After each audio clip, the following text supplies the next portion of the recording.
Bharat TV में आप सभी का स्वागत है। मैं हूं कविता उपाध्याय। आज हमारे साथ हैं वार्ड संख्या 28E दिलशाद कॉलोनी की निगम पार्षद इंदिरा झा जी।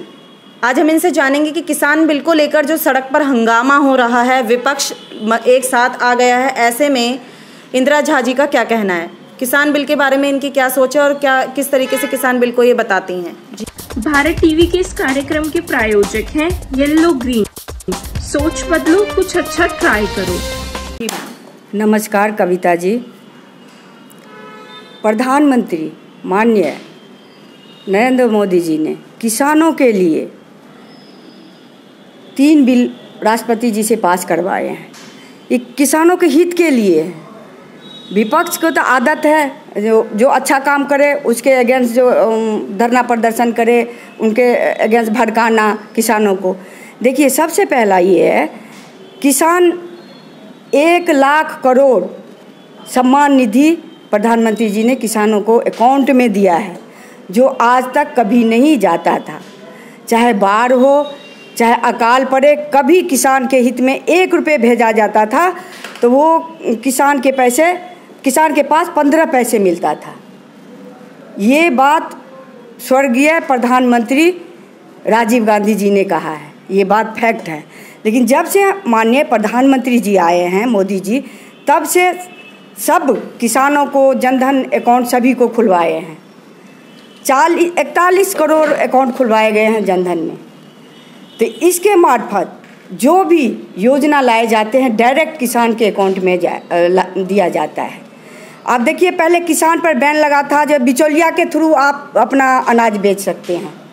चावल हुआ, धान हुआ, गेहूं हुआ, दालें की फसल हुई, तिलहन की फसल हुई, गन्ने हुआ, जो कुछ होता था बिचौलिया के थ्रू बेचा जाता था। लेकिन प्रधानमंत्री जी ने ये कर दिया, जो किसान भाई जहाँ चाहे, जहाँ उनके ज़्यादा पैसे मिले वहाँ जाके आप बेचो। कोई मतलब जगह बाउंड नहीं किया हुआ है जो आप फलाने आदमी को ही सामान देकर बेचोगे। इंदिरा जी, लेकिन कहीं ना कहीं आपको ये नहीं लग रहा है कि मोदी सरकार उस बिल के बारे में जनता को सही से बता नहीं पा रही है, किसान को समझा नहीं पा रही है कि हमने क्या क्या इस बिल में विशेषताएं की हैं? और आप ही की एक नेता बात करें, हरसिमरत कौर की, पंजाब की बात करें, तो उन्होंने तो एक तरीके से आपसे संबंध ही ख़त्म कर दिए हैं, बीजेपी से संबंध ख़त्म कर दिए हैं। इस पर आप क्या कहेंगे? देखिए, पंजाब के वो जो नेता संबंध कर दिए, उनके बारे में मैं नहीं कुछ कहना चाहती हूँ, लेकिन डायरेक्ट प्रधानमंत्री तो जाकर किसी को नहीं समझाएंगे ना। समझाने का दायित्व किसका है? हमारा है जी। कार्यकर्ता जितने हमारे भाजपा के कार्यकर्ता हैं, उनका समझाना है। जो हर किसान के पास जाके, ज़्यादा नहीं, क्योंकि कोरोना टाइम है, ज़्यादा भीड़ इकट्ठा करके हम नहीं समझा सकते हैं। चारपाई पे बैठ के, आंगन में बैठ के, दलान पे बैठ के 5 आदमी, 10 आदमी, 15 आदमी के बीच समझाओ जो आपके लिए प्रधानमंत्री जी ने क्या योजना लेके आए हैं। फसल देखिए, फसल बीमा योजना, जितना नुकसान होगा उसके 1.5 गुना हमारे प्रधानमंत्री जी किसानों को दे रहे हैं। तो कहाँ उनके हित के लिए नहीं काम कर रहे हैं, ये आप मुझे बताइए कविता जी। तो विपक्ष ने इतना शोर मचाया। विपक्ष का काम ही है, विपक्ष का काम ही है जो मतलब कितना भी अच्छा कर लो तो शोर मचाना। इसके लिए हम क्या कर सकते? हमारा काम है सबका साथ सबका विकास। इसी के साथ हमारे प्रधानमंत्री जी काम कर रहे हैं। और देखिए, 70% आबादी किसान है भारत में। तो प्रधानमंत्री जी चाहते हैं जब किसान आत्मनिर्भर मजबूती से हो, तभी तो हमारा देश का विकास होगा।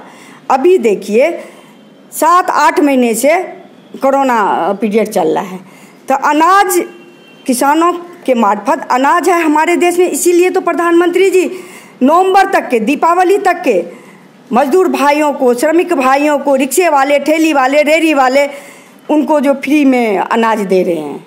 आप बताइए, अनाज है, किसान हमारे मजबूती से खड़े होंगे तभी तो हम अनाज बांट रहे हैं। तो कौन सा अनहित का काम हमारे प्रधानमंत्री जी किए हैं? बताइए, आप ही बताइए। अच्छा इंदिरा जी, एक बात बताइए, आप निगम पार्षद हैं वार्ड संख्या 28E की, दिलशाद कॉलोनी की। यहाँ पर आपको किस तरीके की समस्याएं आती हैं?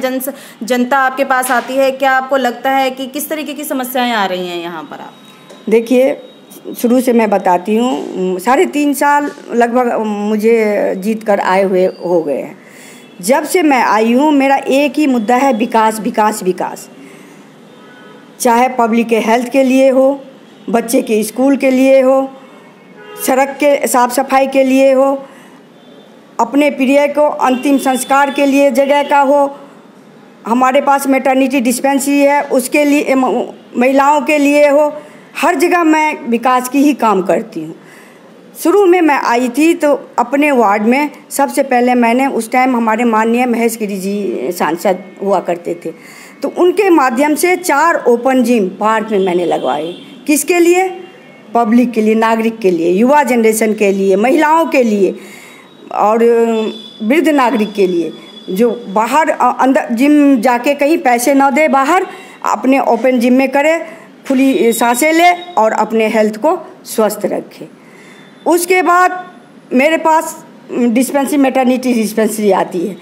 हर महीने प्रधानमंत्री जी की जो योजना था, महीने में 9 तारीख का मातृत्व सुरक्षा का चेकअप करवाना, उसकी मैं रेगुलर करवा रही हूँ। अब मैंने अपने डॉक्टर से निर्देश दिया हुआ है, जो अच्छे से उनका जांच होना चाहिए, ज़रूरत के हिसाब से दवाई मिलनी चाहिए और जो जांचें हैं वो प्रॉपर होनी चाहिए। इंदिरा जी, एक मैंने देखा है कि यहाँ छोटे छोटे बच्चे कुछ इस तरह की चीज़ें करते हैं जो सही नहीं है उनके स्वास्थ्य को लेकर, उस तरीके पर आपने क्या कदम उठाए हैं? कविता जी, मेरा मेडिकल स्टोर है पुरानी सीमापुरी में, उस पर मैं बैठती थी तो मैं देखती थी वहाँ के बच्चे 9 साल से 14 साल 18 साल तक बच्चे कुछ रुमाल में लेकर सूंघते थे। अच्छा। तो मैं समझ नहीं पाती थी ये क्या सूंघ रहे हैं। तो जब मैं पार्षद बन के आई हूँ तो सबसे फर्स्ट प्रायोरिटी मैंने उसी का दिया, जो नशा मुक्त होना चाहिए मेरा वार्ड। देश तो होना ही चाहिए, उसमें क्या होता है, परिवार से समाज बनता है, समाज से देश बनता है। तो पहले हम अपने वार्ड को सुधारेंगे, उसके बाद राष्ट्र सुधरेगा ना। तो इसके देखते हुए मैंने अपने मैटरनिटी डिस्पेंसरी में 9 साल से 18 साल तक बच्चे को, चाहे लड़का हो या लड़की हो, लेकिन मैं देखती थी लड़के को ही नशाखोरी के लिए, जो गलत दिशा में बच्चे जाते हैं उस उम्र में, उनको देखते हुए मैंने अपने वार्ड में डॉक्टर के थ्रू साइको टेस्ट करवाती हूँ हर एक शनिवार को, और माता पिता के साथ काउंसलिंग करवाती हूँ। जब बच्चे कहाँ क्या करते हैं उसका सही जानकारी डॉक्टर के पास पहुँचे और डॉक्टर के मार्फत सही दिशा बच्चे के प्रति जाए, जो गलत जो दिशा चुन रखे हैं वो छोड़कर सही दिशा की तरफ बढ़े। जी इंदिरा जी, अब आने वाले चुनाव हैं, निगम पार्षद के चुनाव आने को हैं, ऐसे में आपकी क्या रणनीतियाँ हैं? देखिए, विकास ही है, विकास का ही शुरू से मैं काम करवाती हूँ। विकास के बल पे ही मैं अपने सेकेंड टर्म में भी टिकट भाजपा के माध्यम से मिलेगा तो ज़रूर मैं जीत के आऊँगी विकास के। देखिए, अब हमारे पास एक शमशान घाट है, 5 किलोमीटर के दायरे में एक ही है शमशान घाट। हमारे पास 4 बड़े बड़े सरकारी अस्पताल हैं। कोरोना काल अभी भी चल रहा है, मार्च से ही चल रहा है कोरोना काल। मैं देखती थी जो 24 घंटे में नंबर नहीं आता था संस्कार करने के लिए, इंतज़ार करते थे, 2-2 दिन लग जाता था।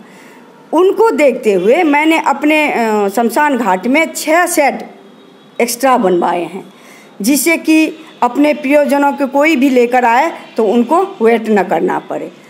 प्रदूषण को देखते हुए मैंने CNG का एक गैस का जो है शब्दागरी बनवाने जा रही हूँ, पास हो गया है, वर्क ऑर्डर भी मिल गया है, अब बनने वाला है। निगम बोर्ड की तरह वहाँ पे सभी को पता है कि गंगा जमुना जल से सब से स्नान कराया जाता है और गायत्री मंत्र के साथ संस्कार किया जाता है, तो वही मैंने अपने शमशान घाट में भी लेके आई हूँ। आप बार बार बात कर रही हैं विकास की, मैं विकास करती हूँ, मैं अपने युवा को, अपनी महिलाओं को साथ लेकर चल रही हूँ, आपका यही नारा है। और निगम चुनाव की भी आप सारी तैयारियों में जुट चुकी हैं अभी से। इसके अलावा मैडम बात करें आपके यहाँ पर कि रोजगार की बात करें या शिक्षा की बात करें, हेल्थ की बात करें, उस पर आप क्या कहेंगे? कोरोना काल का ग्राफ बढ़ता ही जा रहा है, कोरोना का ग्राफ बढ़ता जा रहा है, ऐसे में आपके क्या शब्द रहेंगे? देखिए, प्रधानमंत्री जी ने आत्मनिर्भर देश को बनाना चाहते हैं, तो उसके लिए रेहड़ी पटरी खोमचे वाले को 10,000 बिना ब्याज की रुपए बैंक से दिलवाना चाहते हैं, लोन देना चाहते हैं, जिससे कि कोरोना काल में बहुत बेरोजगार हो गए, तो अपना 10,000 से कोई काम तो शुरू करें। सबसे ज़्यादा प्रभावित कौन है? लोअर तबका के लोग हैं ना, तो उनके लिए आत्मनिर्भर कैसे हमारा छोटे भाई जो गरीब हैं, रिक्शे वाले हैं, जो रेहड़ी पटरी वाले हैं, वो कैसे आत्मनिर्भर हैं, उनके लिए लोन दे रहे हैं। और क्या आपने पूछा? जी, और मैंने बात की है कि शिक्षा की। जी, शिक्षा के लिए देखिए, हमारे पास नगर निगम के 3 स्कूल हैं, उसमें 6 पाली चलती है। उसमें आप जाके कभी आपको टाइम मिले तो आप जाइए। स्कूल प्रतिभा विकास विद्यालय है और उर्दू स्कूल है और हिंदी स्कूल सीमापुरी में भी है। बहुत अच्छे पढ़ाई किए जाते हैं। स्मार्ट बोर्ड मैंने अपने स्कूल में लगाए। सबसे पहले 64 वार्ड में 3रा नंबर है मेरा वार्ड, जो मैं अपने स्कूल में प्रतिभा विकास विद्यालय में स्मार्ट बोर्ड लगवाई हूँ। और उसी के साथ हमारे बच्चे खेल कूद में, पढ़ाई में, हर फील्ड में आगे रहते हैं। एक NGO है प्रतिभा विकास विद्यालय में, क्षमता NGO है। मैंने देखा अभी से छोटे बच्चे को आत्मनिर्भर बनाना चाहते हैं। वो कैसे? तो किसी बच्चे को सिलाई सिखाते हैं, किसी बच्चे को पेंटिंग सिखाते हैं, किसी बच्चे को सिंगिंग सिखाते हैं, किसी बच्चे को खेलकूद सिखाते हैं, किसी बच्चे को कंप्यूटर सिखाते हैं। मतलब हर तरह से बच्चे कैसे आत्मनिर्भर बने, उसका शुरू से ही, बचपन से ही चल रहा है। और बहन, मैं बताना चाहती हूँ आपको, मैंने नगर निगम में संस्कृत पास करवाया है, क्योंकि संस्कृत हमारा वैज्ञानिक भाषा है और वैदिक भाषा भी है। इससे पढ़ाने से बच्चों का ग्रोथ होता है, मुंह का एक्सरसाइज होता है और शरीर का भी ग्रोथ होता है, दिमाग का भी ग्रोथ होता है। तो मैं चाहती हूँ जो पुरानी परंपरा 1838 से पहले जो गुरुकुल अपने पास हुआ करते थे, 7,35,000 से ऊपर गुरुकुल रहते थे, उसी तर्ज पर मैं आगे बढ़ाना चाहती हूँ अपने वार्ड को, अपने देश को। जो गुरुकुल वाले परंपरा फिर से आ जाए, जो हमारे जो पहले की संस्कार बच्चे में आया करते थे, वही संस्कार से आगे बढ़े। जी, ये है हमारे साथ Dilshad colony ward number 28E की निगम पार्षद इंदिरा झा जी। इन्होंने विकास पे बात की है, महिलाओं पे बात की है, युवाओं पे बात की है, और बात करें कि कोरोना से, रोजगार से, हर एक पे बेबाक इन्होंने अपना पक्ष रखा है।